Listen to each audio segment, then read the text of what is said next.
তো উনি স্পেনে গিয়ে বলেছিলেন কোথায় স্টিল কোম্পানি হবে, তোমরা কত লিখেছিলে, স্টিলের কারখানা হবে, সৌরভ করবে, বলেছেন না? সেটা কত বিজ্ঞাপন হলো, কত ইন্টারভিউ হলো, হলোটা কি? মুখ্যমন্ত্রী যেটা বলেন কাজটা তার উল্টো হয়। কিন্তু আমাদের রাজ্যে শুধু পরিযায়ী শ্রমিক হবে, এখানে কলকারখানা না হয় তাহলে হবে। এই কথাই আমরা বামপন্থীরা বলেছিলাম, এই রাজ্যেই শিল্প কারখানা গড়ে তুলতে হবে।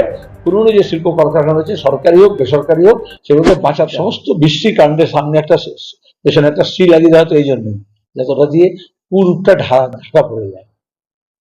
কিন্তু আদতে আমরা বলেছি এই সমস্ত সরকারি প্রকল্পে টাকার মধ্যে কাটমানি আছে, কেন্দ্রীয় প্রকল্প আছে, রাজ্য প্রকল্প আছে। সে ঘরের টাকা হোক, সে 100 দিনের কাজের টাকা হোক, সে এমনকি সংখ্যালঘু তপশিলি জাতি আদিবাসীদের হস্টেল ভাতা হোক বা স্টাইপেন্ড হোক, স্কলারশিপ হোক, লুট হচ্ছে। এবং এই জন্য অনেক প্রকল্প বন্ধ হয়ে গেছে, তারা লোকের টাকা পাচ্ছে না। স্টাইপেন্ড স্কলারশিপ তো বন্ধ হয়ে গেছে, টাকা পাচ্ছে না। হস্টেল ভাতা বন্ধ হয়ে গেছে, পাচ্ছে না। কিন্তু সেখানে দুর্নীতিটাকে দমন না করে তারা যা করছে, প্রকল্পকেই বন্ধ করে দিচ্ছে। আমরা চেয়েছিলাম দুর্নীতিটা বন্ধ হোক, এবং সেটাই চাই। আর যারা প্রাপক আছে তারা সরাসরি যাতে সরকারি টাকাটা পায়। মাঝখানে এই সরকারি আধিকারিক হন, মাঝখানে দালাল হোক, বা তৃণমূলের নেতা হোক বা বিজেপির নেতা হোক, যারা এই নেপই মানে দুই যেটা হচ্ছে, সেটা বন্ধ করতে হবে। বুলডোজার নামিয়ে গ্রুপের মতো অবৈধ পদে প্রার্থী হিসেবে মনোনয়ন জমা দিলেন কে? প্রথম কথাই বলা হয়েছিল যে এই ধরনের যেখানে কোনো একটি দলের বা কোনো একটি জোটের যখন নির্দিষ্ট সংখ্যাগরিষ্ঠতা নেই, তখন যাতে ঠিক মতো সংসদটা অন্তত চলে এবং সরকার পক্ষ বিরোধী পক্ষ উভয়ের কথাবার্তা যাতে আসে, তার জন্য সবসময় উচিত একজনকে বিরোধী পক্ষ থেকে কাউকে, বা নিউট্রাল যে পক্ষ নেই এমন অংশ থেকে করা, বা তার শরিককে দিয়ে করা।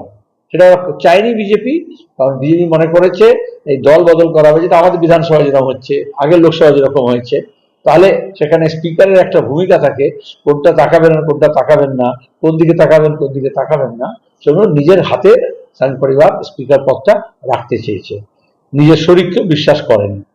আবার অন্যদিকে কালকে যখন বিরোধী সমর্থন চাওয়া হয়েছিল, তখন একটাই কথা বলা হয়েছিল, আগেটা ছিল অতীতে দেখবে আমাদের দেশে এবং আমাদের তোমার গিয়ে লোকসভায় সবসময় শাসক দলের যদি স্পিকার হয়, তাহলে ডেপুটি স্পিকার বিরোধী দলের কেউ হবে। সেটা কেন করা হলো না? সেটা করা উচিত ছিল। এটা অতীতে তো ইউপি অনেক সময় আমরা দেখেছি, আকালি দলের প্রতিনিধি ছিলেন ডেপুটি স্পিকার, যেমন সোমনাথ চ্যাটার্জি ছিলেন স্পিকার, এনডিএ থেকে ছিল। তাহলে এই সাহসটা কেন দেখাতে পারছে না? এটাই শর্ত দেওয়া হয়েছিল যে যদি স্পিকার সরকার পক্ষ নেয়, বিরোধী পক্ষ যদি ডেপুটি স্পিকার দেয়, তার একটা ব্যালেন্স হবে, তাহলে সমর্থন করা যাবে। তাহলে বিজেপি চায়নি যে স্পিকার এমনকি ডেপুটি স্পিকার পদ, এমনকি প্রোটেম স্পিকার পদও যাতে অন্য কেউ পায়। এটা হচ্ছে একদলীয় শাসন কায়েম করার যে স্বৈরতান্ত্রিক মনোভাব এবং গণতন্ত্র বিরোধী, আর আমাদের সাংবিধানিক বা সংসদীয় যে কনভেনশন আছে সেটাকে না মানার লক্ষ্য।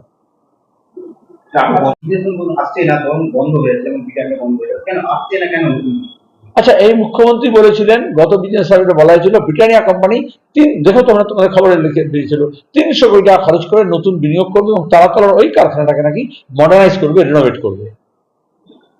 সামিট করে কি হয়? শুধু মুখ্যমন্ত্রীর ছবি লাগানো হয়, কি খাওয়ান দাওয়ান হয়, খাবার টাকা পয়সা লুট হয়। আসলে যে কথাটা বলেন সেটা মিথ্যে কথা বলেন। ব্রিটেনের একটা উদাহরণ। তো উনি স্পেনে গিয়ে বলেছিলেন কোথায় স্টিল কোম্পানি হবে, তোমরা কত লিখেছিলে, স্টিলের কারখানা হবে, সৌরভ করবে, বলেছেন না? সে কত বিজ্ঞাপন হলো, কত ইন্টারভিউ হলো, হলোটা কি? মুখ্যমন্ত্রী যেটা বলেন কাজটা তার উল্টো হয়। কিন্তু আমাদের রাজ্যে শুধু পরিযায়ী শ্রমিক হবে, এখানে কলকারখানা না হয় তাহলে হবে। এই কথাই আমরা বামপন্থীরা বলেছিলাম, এই রাজ্যেই শিল্প কারখানা গড়ে তুলতে হবে। পুরনো যে শিল্প কলকারখানা রয়েছে, সরকারি হোক বেসরকারি হোক, সেগুলোকে বাঁচাতে হবে। কেন্দ্রীয় সরকারও তার সমস্ত দপ্তরগুলো গুটিয়ে নিচ্ছে, অন্য জায়গায় নিয়ে যাচ্ছে, আর প্রাইভেট কোম্পানিগুলো এই তোলাবাজির জ্বালায় এবং আইন টিটিউসির জুলুমে তারা হচ্ছে কারখানা বন্ধ করছে। টাকা খাওয়ার লোক চাকরিকে টাকা সাপ্লাই করতে ইডি সিবিআই ঠেকাতে সরাসরি অভিযোগ। আমরা কি বলেছিলাম? উনি যে 25-75 ভাগ করেছিলেন, তাহলে 25% বলেছিলেন তোমরা খাও, তৃণমূলের নিচেতলা পঞ্চায়েত পুরপ্রধান এদেরকে বলেছিলেন, আর 75 ভাগ কালীঘাটে করে ধরেছিলেন। 75 তো সব রাখেনি, তার মধ্যে যেমন কিছু অর্পিতা আর পার্থ চ্যাটার্জি, তারপর জ্যোতিপ্রিয় মল্লিক, তারপর অনুব্রত, এরকম আরো নানান সব নাম বেরিয়েছে, তাদের কাছ থেকে কিছু পাওয়া গেছে। আর একটা বড় অংশের পার্সেন্টেজ বিজেপি নেতাদের কাছে দেওয়া হচ্ছে, মমতা নিজে স্বীকার করেছেন। তা নাহলে তো টিকে থাকবে না। ভাইপো সবটা কি বিদেশে পাঠাচ্ছে? একটা অংশ বিদেশে পাঠাচ্ছে, একটা অংশ দিল্লিতে নাগপুরে পাঠাচ্ছে, পরিষ্কার কথা। এর আমরাই তো প্রথম থেকে বলে এসেছি। এখন উনি কবুল করছেন, তো মুখ্যমন্ত্রী কবুল করলে হবে না। তাহলে তৃণমূলের নেত্রী তিনি, তা তৃণমূলের কোন নেতা বিজেপিকে টাকা দিচ্ছে তিনি জানেন না? তিনি সব খাওয়া থাকেন। তা তিনি পুলিশ মন্ত্রী, তা তার পুলিশ কি করছে?